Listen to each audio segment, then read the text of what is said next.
Olá pessoal, nós estamos iniciando mais uma aula do nosso curso de língua portuguesa aqui do Colégio Santa Maria. Neste próximo vídeo eu vou apresentar para vocês a análise de uma redação nota 1000, uma daquelas redações que são realizadas no Enem, chamada de redação dissertativa argumentativa. Então, como vocês já sabem, eu fiz um primeiro vídeo a respeito da dissertação argumentativa. Já analisamos uma dissertação e hoje nós vamos analisar a segunda dissertação. Por isso, se você ainda não sabe muito bem como é que uma dissertação argumentativa se estrutura, eu peço que você assista aos outros vídeos para que você possa então entender melhor aquilo que nós vamos explicar aqui, tudo bem? Então, neste vídeo nós vamos partir direto já para a nossa análise. Vamos lá? Então, nós temos aí um texto que é uma redação, também tirada do caderno de redações do Enem, considerada uma redação nota 1000. O tema que foi dado para essa redação foi Fluxo imigratório para o Brasil no século XXI.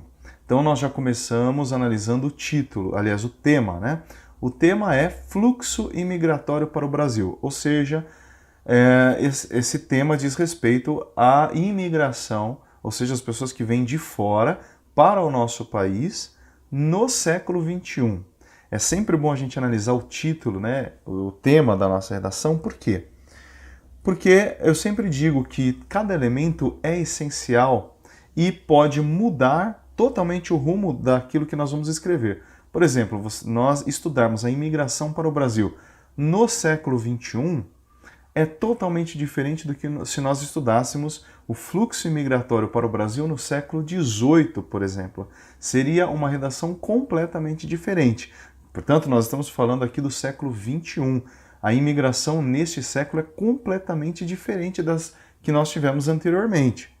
Também é importante nós pensarmos que nós estamos falando que é a imigração para o Brasil e não para outros países, porque senão também o texto seria completamente diferente, porque uma coisa é imigrar para o Brasil, outra coisa é imigrar, por exemplo, para o Japão. Então nós teríamos aí textos completamente diferentes, tá bom? Então, dito isso, vamos dar uma olhadinha na nossa redação, então, redação nota 1000. O primeiro parágrafo, ele é o parágrafo de introdução, como nós já dissemos. Então vamos dar uma olhadinha aí neste parágrafo introdutório. Diz assim: no Brasil do século XXI, é notório o aumento do fluxo imigratório para o país. Entretanto, essa afluência de pessoas de modo desordenado deve ser controlada, exigindo do governo políticas públicas específicas. Então, olha só, nós já temos aí os elementos essenciais de uma introdução. Quais são eles? Os elementos essenciais de uma introdução são, primeiro, o lugar, depois a época e depois o assunto. O lugar nós temos logo de cara aí, né? No Brasil. E logo em seguida nós temos a época, no século XXI. Pronto, nós já matamos aí os dois primeiros elementos. E aí vem o terceiro elemento, que é o assunto. Ele já adianta. Então, é o momento do nosso escritor adiantar para o leitor qual é o assunto que será tratado. Ele diz, é notório o aumento do fluxo imigratório para o país. Pronto. Ele já falou então qual será o assunto a ser tratado, a imigração para o nosso país, tá certo? Então a pessoa que vai ler já sabe do que vai se tratar esta redação. E agora, logo em seguida, vem aquele elemento importante também que está na introdução, que é a tese. E o que é a tese mesmo? É o ponto de vista do autor, ou seja, a opinião do autor a respeito do assunto da redação. Vamos ver o que ele pensa. Ele diz assim, entretanto, apesar desse grande fluxo migratório, essa afluência de pessoas de modo desordenado deve ser controlada. Tá vendo? Então ele já começa a dizer aqui que ele não é contra as pessoas virem para o Brasil, mas ele é o quê? Ele é a favor de que haja um controle nessa entrada, porque quando vem muita gente de modo desordenado para o Brasil, e a gente sabe muito bem que o nosso país ele é recordista nisso, de receber o mundo inteiro, o brasileiro gosta de ser acolhedor, então quando a gente faz isso, a gente acaba criando vários problemas aqui para o nosso país.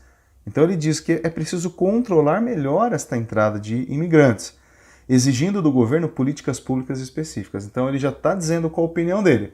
O que ele acha do fluxo migratório para o Brasil? Ele acha bom, mas deve ser melhorado, deve ser controlado. O governo precisa fazer alguma coisa para controlar, certo? Então agora ele vai ter que provar para nós, na argumentação, de que ele vai ter que provar que realmente, quando a gente não tem um controle nessa entrada, nós temos muitos problemas. Então vamos ver como é que ele faz isso, como que ele defende agora a tese dele. Vamos lá, o segundo parágrafo então é o primeiro da argumentação, defesa da tese. Vamos lá. Em muitas localidades do Brasil, sobretudo nas grandes cidades, é possível encontrar uma grande quantidade de estrangeiros. Mas é importante que se investigue os motivos de sua presença em nosso país, já que muitos vêm para cá com más intenções, como já evidenciaram alguns programas de televisão, nos quais foram apresentados crimes de pedofilia e de prostituição infantil cometidos por gringos que se aproveitaram do sistema frágil de imigração brasileiro. Como é então que ele está tentando provar a tese dele? Ele está nos mostrando que, em primeiro lugar, é muito comum nós encontrarmos nas grandes cidades, encontrarmos com uma grande quantidade de estrangeiros, sejam eles de quais nacionalidades eles forem, ok? Ele diz o seguinte, que é necessário que se investigue esta entrada dessas pessoas, e aqui ele está defendendo a tese dele, né, de dizer que é preciso prestar atenção em quem está entrando, ou seja, controlar, porque muitos vêm para cá e cometem crimes de pedofilia e prostituição infantil, como alguns programas de televisão já mostraram. Você se lembra, por exemplo, daquele programa Profissão Repórter da Rede Globo, em que já foi mostrado em algumas localidades do Brasil muitos gringos que vêm para cá e aí eles, com aqueles grandes carros, eles param em determinadas cidades do país e às vezes a própria mãe ou a tia das crianças vem lá trazendo as criancinhas de 11 anos ou até menos e entregando para essas pessoas, para esses gringos, para que essas crianças se prostituam só para poder ganhar um dinheiro. Então, assim, é muito comum, a gente conhece essa realidade. Então, veja como o autor tem razão quando diz que é preciso que se controle essa entrada, é preciso que se investigue. Por quê? Quem é que está entrando? Qual é a intenção dessas pessoas? Por isso, é importante um controle maior. Vamos lá. Agora ele vai novamente argumentar, segundo parágrafo da argumentação, tentando provar para nós por que é preciso fazer esta organização, por que é preciso fazer este controle.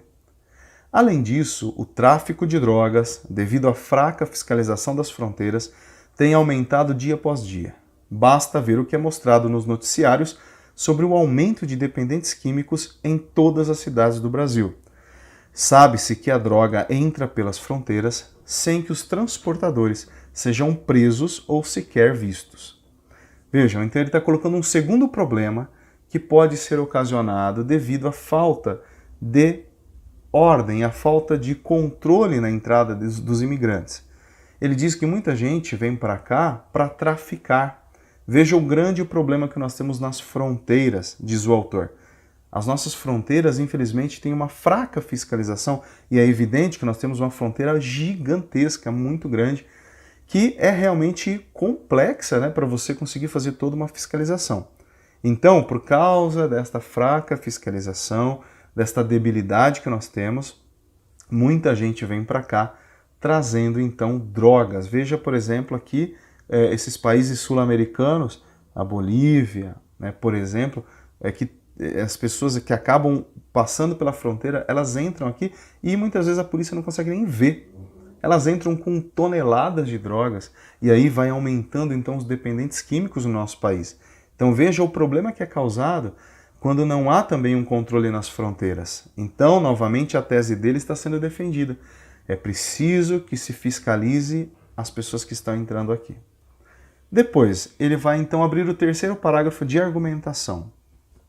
Neste terceiro parágrafo de argumentação, ele vai então dar um exemplo de um caso bem sucedido quando há o controle da entrada de imigrantes no país. Olha só. Evidentemente, o problema não está na entrada de estrangeiros no país, mas na falta de controle dessa entrada. Um caso bem sucedido é o da Unilab, uma universidade que recebe africanos, oferecendo a eles uma formação profissional. Depois dos estudos, retornam ao seu país de origem e lá prestam serviços nas áreas de saúde e de educação. O que ele está fazendo aqui então? Agora o autor mostra um exemplo bem sucedido de controle desta imigração e que funciona. O exemplo é da Universidade Unilab, que recebe os africanos. Então, quando essas pessoas vão vir para cá, elas precisam dizer para que elas vêm. É aquilo que a gente conhece como intercâmbio, né? A gente precisa explicar por que a gente está indo, o que a gente está indo fazer, que dia que a gente vai chegar, onde a gente vai ficar, que dia que nós vamos embora. Isso é um controle que em muitos países é feito de forma bem sucedida. E a Unilab aqui no Brasil, ela funciona também. Então o autor está dando um exemplo para dizer, olha, se a gente fizer direitinho, a coisa vai dar certo. Vocês estão percebendo a estratégia que ele utiliza? Primeiro, ele usa dois exemplos lá na argumentação dos problemas que podem ser causados. E ele deixa um terceiro parágrafo de argumentação para mostrar, então, um exemplo que funciona, que as pessoas deveriam seguir para que nós não tivéssemos problemas na imigração. Deu para entender? Beleza.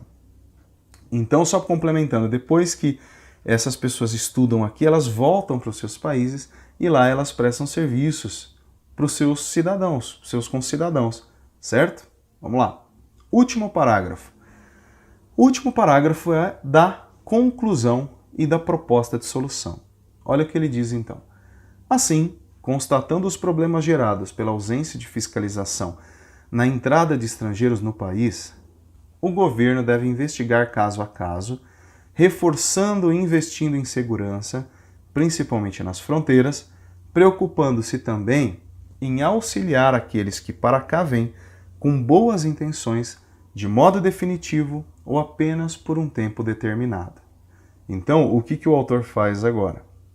Ele fecha o texto dele, propondo uma solução. Primeiro ele bate o martelo dizendo, ó, tá vendo? A gente viu, ó, a gente constatou a quantidade de problemas que podem ser gerados pela falta de controle. Beleza, então o que o governo tem que fazer? Aí ele dá uma dica, ele propõe uma solução. Primeiro, investigar caso a caso, para que a gente não tenha, por exemplo, aqueles problemas de prostituição infantil ou prostituição de um modo geral. Também reforçar as fronteiras, investir em segurança, para que a gente não tenha o problema lá das drogas que entram pelas fronteiras. E, por fim, auxiliar aquelas pessoas que vêm para cá com boas intenções, como aquele pessoal da Unilab, os africanos que vêm para cá para estudar. Então o governo poderia ajudar mais essas pessoas, dar um apoio maior para elas, tá certo? Então, é assim que esta segunda dissertação argumentativa está estruturada. Nós já analisamos ela completamente, tá bom? Então, introdução, tese, argumentação e conclusão com uma proposta de solução. Deu para entender? Olha, espero que você tenha entendido esta análise rápida que nós fizemos. Se você não entendeu, volte o vídeo, assista de novo, preste atenção e mais que isso, faça anotações. Porque quando você anota, o seu cérebro ele grava aquilo que você está aprendendo, tá certo? Então por hoje é só, eu desejo a você bons estudos e a gente vai continuar numa próxima aula e quem sabe logo estaremos juntos novamente. Um grande abraço e até lá!